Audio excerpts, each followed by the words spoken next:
Diwali special एकदम कुरकुरीत आणि खुसखुशीत आणि जवळजवळ 2 महिने टिकणारी एकदम खुसखुशीत करंजी कशी करायची ते बघूया. पण त्या चॅनेलला नक्की सबस्क्राईब करा. या व्हिडिओमध्ये मी 2 ते 3 टिप्स सांगितलेले आहेत, त्यामुळे व्हिडिओ नक्की शेवटपर्यंत बघा. चला तर मग रेसिपीला सुरुवात करूया. इथे मी 3 वाटी मैदा घेतलेला आहे. आता ज्या वाटीने मैदा घेतला आहे त्याच वाटीने 1 वाटी रवा घ्यायचा. थोडंसं चवीनुसार मीठ घालायचं आणि आता हे थोडंसं चमच्याने मिक्स करून घ्यायचं. आणि आता यामध्ये एकदम कडकडीत गरम असं तेल घालून घ्यायचं. तेल थंड करायचं नाही, गरमच तेल घालायचं, यामुळे करंजी एकदम खुसखुशीत होते. तेल गरम असल्यामुळे थोडंसं चमच्याने सुरुवातीला मिक्स करून घ्यायचं. त्यानंतर हातानेच हे तेल पिठाला चांगले सगळीकडे चोळून घ्यायचे. अशा पद्धतीने पिठाचा गोळा बनला की समजायचं आपलं हे तेल यामध्ये परफेक्ट झालेलं आहे. आता यामध्ये थोडं थोडं पाणी घालून आपल्याला याचा एकदम मऊ गोळा बनवून घ्यायचा आहे. गोळा पिठाचा एकदम घट्ट मळायचा नाही, कारण आपण यामध्ये रवा घातलेला आहे रवा मुरण्यासाठी, म्हणून पीठ थोडंसं हे सैलसर मऊच ठेवायचं, कारण रवा मुरण्यासाठी. थोडं थोडं लागेल तसं पीठ घालायचं आणि अशा पद्धतीने याचा एकदम मऊ सैलसर गोळा बनवून घ्यायचा. अजिबात घट पीठ मळायचं नाही, रवा मुरण्यासाठी म्हणून थोडंसं पीठ सैलच ठेवायचं. आणि याला आता वरून थोडंसं पाणी लावायचं आणि याला झाकण लावून कमीत कमी 1 तास असंच ठेवून द्यायचं. तोपर्यंत आपण इकडे सारणासाठी कढईमध्ये थोडीशी खसखस भाजून घेणार आहे. जवळजवळ 3 ते 4 चमचे खसखस आहे. गॅस लो करायचा आणि 1-2 मिनिट फक्त याला थोडंसं भाजून घ्यायचं.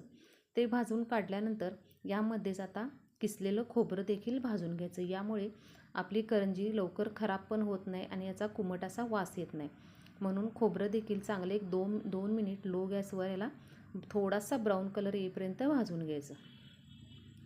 खोबरं भाजत आलं की हे देखील काढून आता यामध्ये मी काजू बदामची पेस्ट करून मिक्सरला थोडीशी घेतलेली आहे पावडर, ती देखील पावडर यामध्ये थोडीशी भाजून घ्यायची. म्हणजे जवळजवळ 2 महिने तरी करंजीला अजिबात काही होणार नाही. आता खोबरं पूर्णपणे थंड झालं की यामध्ये खसखस आणि काजू बदामची पावडर भाजलेली ती यामध्ये घालून थोडंसं याला मिक्स करून घ्यायचं. आता यामध्ये 1-2 वाट्या पिठी साखर घालून घ्यायची. साखर बारीक करतानाच मी यामध्ये वेलची देखील 2 ते 3 घातलेली होती. आता चवीनुसार थोडंसं मीठ घालायचं आणि आता हे सारण चांगलं मिक्स करून घ्यायचं. आता जवळजवळ इकडे देखील 1 तास झालेला आहे पिठाला. आता हे पीठ एकदम चांगलं सॉफ्ट झालेलं आहे, रवा चांगला मुरलेला आहे. आता याला थोडंसं मिनिटभर पुन्हा थोडंसं कुस्करून घ्यायचं आणि त्यानंतर या पिठाचे अशा पद्धतीने छोटे छोटे गोळे बनवून घ्यायचे. आपण जसे चपातीला गोळे बनवतो त्या साईजचे अशा पद्धतीने ते 7 गोळे बनवून झालेले आहेत. आणि याला असा याच्यावरती ओला रुमाल झाकून ठेवायचा.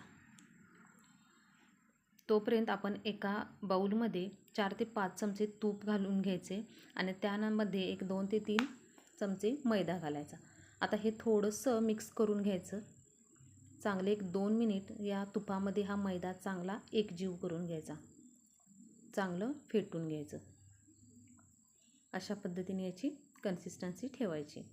आता एक पिठाचा गोळा घेऊन याची आपल्याला एकदम पातळ अशी पोळी लाटून घ्यायची. अजिबात जाड लाटायची नाही, एकदम पातळ अशी थोडीशी पिठी लावून पातळ अशी पोळी लाटून घ्यायची. आणि त्यानंतर आता आपण जे तूप आणि मैद्याचं जे मिश्रण केलं होतं ते चमचावर घालायचं आणि या पोळीला सगळीकडे लावून घ्यायचं. यामुळे आपली करंजी एकदम खुसखुशीत होते आणि खाताच तोंडात विरघळेल अशा पद्धतीने ही करंजी होते. त्यामुळे अशा पद्धतीने ही एक स्टेप एक्स्ट्रा करायची. त्यानंतर सगळीकडे लावून झाल्यानंतर याचा आपल्याला असा रोल करून घ्यायचा आहे आणि त्यानंतर चाकूने आपण असं छोटे छोटे तुकडे ह्याचे करून घ्यायचे. जसं आपल्याला आपण छोटा गोळा करणार त्या पद्धतीने याचे असे छोटे छोटे चाकूने तुकडे करून घ्यायचे. आता याच्यातला एक तुकडा घेऊन असं बरोबर मधोमध प्रेस करायचं आणि याची बारकी अशी छोटीशी पुरी लाटून घ्यायची. आणि यामध्ये आता आपण खोबऱ्याचे हे सारण घालून असं याच्या कडा या दोन सगळीकडून पॅक करून घ्यायच्या. आणि मी असं याला साईडने थोडंसं कडा अशा पद्धतीने डिझाईन याला करून घेणार आहे. आणि अशा पद्धतीने मी बाकीच्या देखील सगळ्या करंज्या ते करून घेणार आहे. आता तेल गरम झालेलं आहे, मी गॅसवर तेल गरम करायला ठेवलेलं होतं. आता एक एक यामध्ये करंजी घालून मीडियम गॅसवर एक 2 ते 3 मिनिट याला ब्राऊन कलर येईपर्यंत तळून घ्यायचं. करंजी थोडी अशी पांढरट कधीच काढायची नाही, कारण ती जास्त दिवस त्यामुळे टिकत नाही. थोडीशी याला ब्राऊन कलर आला की मगच ही करंजी काढून घ्यायची. आणि ही करंजी खायला एकदम कुसकुशीत लागते, कारण आपण यामध्ये तुपाचा थर दिलेला आहे आणि गरम तेल देखील यामध्ये ॲड केलेलं आहे. त्यामुळे ही करंजी एकदम कुसकुशीत लागते. अशा पद्धतीने मी इथे सगळ्या ह्या करंज्या तळून घेतलेल्या आहेत. तर व्हिडिओ तुम्हाला कसा वाटला हे कमेंट करून नक्की सांगा आणि व्हिडिओ आवडला तर चॅनेलला नक्की लाईक, शेअर आणि सबस्क्राईब नक्की करा.